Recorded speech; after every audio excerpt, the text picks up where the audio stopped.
The Trump administration has signed a proclamation reopening nearly 500,000 square miles of previously protected federal waters to commercial fishing, rolling back conservation measures across 3 marine national monuments in the Pacific.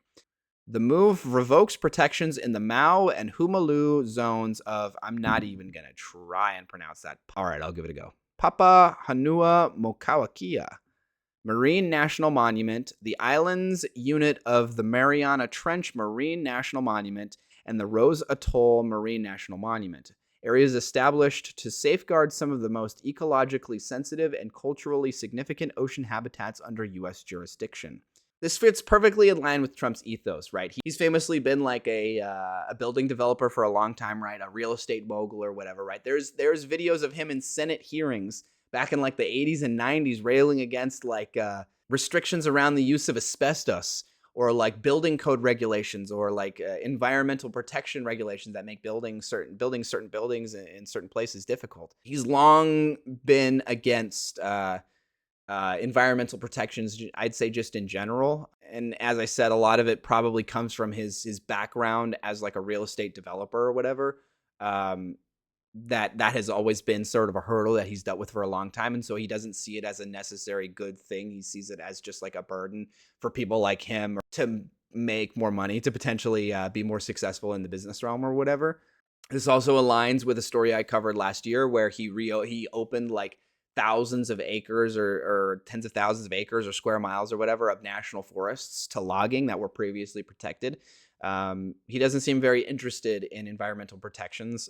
And like ultimately, who does this support, right? It's gonna be big dog commercial fishing companies, right? It's not gonna be little players with their one boat going out there and fishing or whatever, right? Most likely, it's mostly gonna be these mega corporations that are gonna directly profit off of this sort of thing. At the same time that like global warming and climate change has been reaching like a point of no return, we've been saying this for the last couple of years, we're right around that point, right? And one of the biggest impacts of it is going to be biodiversity. It's going to be the extinction and elimination of more and more species, narrowing the overall biodiversity of our world over time. And I just only see this resulting in overfishing, right? I mean, this could result in is like certain species of fish in these areas just becoming overfished and going from potentially being okay to being endangered, or from being endangered to very endangered, or whatever it may be. And this also creates a whole lot more pollution, right, in these areas. I mean, when you have a bunch of now commercial fishing boats coming through, right, not only do they end up releasing a bunch of emissions in the area into the waters themselves, but they also probably end up purposefully and potentially not even purposefully releasing a lot of litter and things like that, trash into the ocean that has a damaging impact on the strength of the ecosystem and potentially leads to a reduction in the biodiversity there.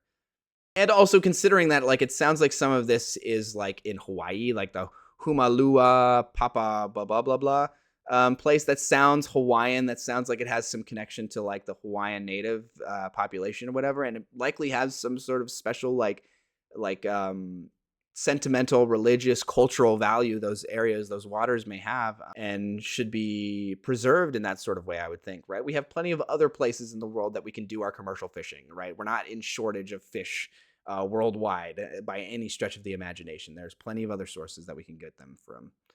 It is the third such action by the Trump administration. Commercial fishing was previously reopened in the Northeast Canyons and Seamounts Monument in February 2026, and the Pacific Islands Heritage and Marine National Monument in April 2025.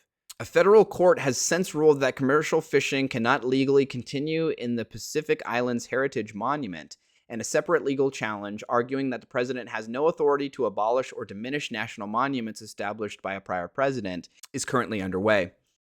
I think, assuming that like the presidents are acting in good faith, I think there is a good reason why like maybe they should have the ability to like alter or potentially slightly open or whatever it may be, change the conditions around certain monuments that prior presidents have set. So the idea that like the next president doesn't have any authority to touch what the previous president has done doesn't seem right to me. Like if a president has the ability to establish unilaterally through executive power that a certain area has these certain types of protections as a national monument, that it makes sense to me that the next guy would have the same legal authority to go back and like remove that, revoke it, change it, or whatever it may be, which makes sense to me, right? If they're all acting good faith, then I would think that that's probably a good thing and a necessary flexibility that that would sort of make everything better. That like maybe you restrict a certain area as a monument and restrict the fishing in it because it's being overfished, but then after a couple of decades, maybe you slowly reopen it in a restricted sort of manner so that you can get some more commercial fishing back in that area, but it doesn't get to the point and it's not unrestricted that it ruins the biodiversity or brings all these species back to being near extinct or whatever it may be. So that flexibility sort of makes sense to me, but that's only if everybody's acting in good faith, and it's very, very clear that Trump and this administration are not acting in good faith. So, yeah. Also, it's funny to imagine that, like, if they argue that a national monument established by a prior president cannot be altered or touched by the next president or whatever, that like one of these presidents just like in a funny sort of way just declares everything as a national monument, and then like the next president can't come in and change it, and so like they can't do anything, and it's a funny thought. The monuments now targeted for reopening are among the most biodiverse marine environments in the U.S.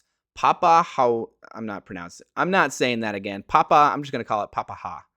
Papaha is home to more than 7,000 marine species, over a quarter of which are endemic to Hawaii, and more than 31 of which are already listed as threatened or endangered. Rose Atoll, located in American Samoa and shown locally as Nua'omanu, Village of Seabirds, hosts approximately 97% of American Samoa's entire seabird population.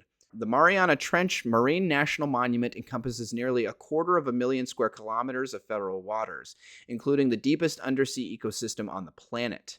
The fishing methods likely to be permitted, longlining and purse seining, carry significant bycatch risks. In 2015, the last year commercial fishing was allowed in the Papaha expansion area, the Hawaii's longline fleet caught 7,800 sharks, discarding more than 99% of them. Conservation groups have responded with alarm. Yeah, and I wonder if they're discarding them because like they just don't have, like maybe it's illegal to actually like if they catch these sharks to use them for anything, right? But if they use these longline methods that apparently could accidentally catch sharks or other species that they're not allowed to harvest, then yeah, the way that they catch these things like significantly harms them. Like they're tearing a huge chunk out of their mouth, or oftentimes just straight up killing them in the process.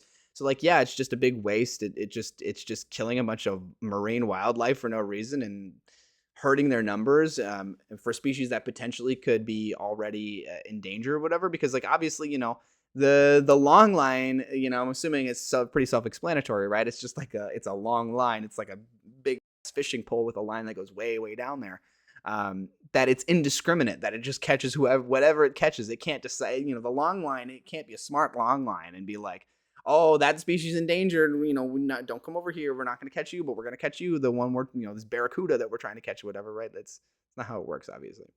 These marine monuments are the ocean's equivalent of our national parks. Places that benefit marine life and cultural heritage are too important to risk for short-term gain. When we treat protected areas as just another place for industrial activity, we risk undermining those benefits for future generations. These rollbacks are another move by the Trump administration to sell out America's natural resources for industry profit. Yeah, that's what I'm saying, right? Industry profit. Like, who's really going to benefit from this, right? It's not going to be the like one fisherman, him and his son on a boat out there catching, making their own for the family business, right? That's not going to be it, right? It's going to be these big players. It's going to be commercial fishing operations. Who are ultimately going to be owned by millionaires, billionaires, and it's going to be more money in their pockets at the expense of potentially biodiversity, the quality of the ecosystems in these areas, and potentially endangering more species and whatnot. More pollution. In addition to opening up protected areas in the Pacific to industrial fishing fleets, the administration also wants to allow seabed mineral exploration across the waters of the U.S. territories and Alaska, despite overwhelming opposition from local governments, scientists, and indigenous communities. Marine national monuments are designed under the Antiquities Act of 1906, a law that has been used by 18 presidents, 9 Democrat, 9 Republican, to protect more than 160 national monuments. Critics of the administration's approach argue that opening these areas to industrial fishing undermines the legal and ecological foundation of the monument system, and that more effective support for U.S. fishers would come through strengthening enforcement against illegal fishing, improving stock assessments, and investing in climate-adaptive fisheries management, not by dismantling protections for the ocean's most sensitive places. Yeah, this is the short-term, lazy approach to all of this, right? Doing all those other things would require actual thought, actual planning, actual time, actual effort, right? And they're not interested in all that, right? They're all corporate brain, right? They're all interested in short-term gain, at the expense of basically everything. In October 2025, 53 organizations, 234 scientists, and more than 16,000 individuals submitted public comments urging the administration to maintain strong protections for marine national monuments. So yeah, this doesn't surprise me at all. This seems very much in line with Trump's ethos, what he's believed in for many, many decades. You know, you can look back to the 80s in Senate confirmation, or not Senate confirmation hearings, but like Senate hearings and House hearings and whatnot that he was involved in, where he's railing against asbestos regulations and in the building of homes and environmental regulations regarding where and how you can build buildings around certain like ecological areas and whatnot, right? He's this and them opening up certain areas of national forests last year to logging companies that were previously protected at sweetheart royalty deals, right? There, he's clearly very corporate brained on this. He's fairly clearly very like I think it's all very influenced by his background as a real estate mogul, as a real estate developer who just sees all of these as unnecessary hurdles, and he sees the negative side of all of this, you know, and how it hurts people like him potentially making a profit and doing business, than the benefits that it has to the animals, which I have a very hard time he cares very much about at all. So yeah, this doesn't surprise me and is a shame. And I hope that if he does this sort of thing, that if there's good reason to protect these sorts of things, which it seems like laid out in this article there was, that whichever president comes next has the ability and desire to reverse all of these decisions and reprotect these areas and outright ban commercial fishing if necessary, or heavily restricted, or implement these more robust ways of protecting American fishing interests, like they said, like strengthening enforcement against illegal fishing, improving stock assessments, and investing in climate adaptive fisheries management, like those sorts of solutions, instead of just opening up protected areas and saying, go hog wild, guys.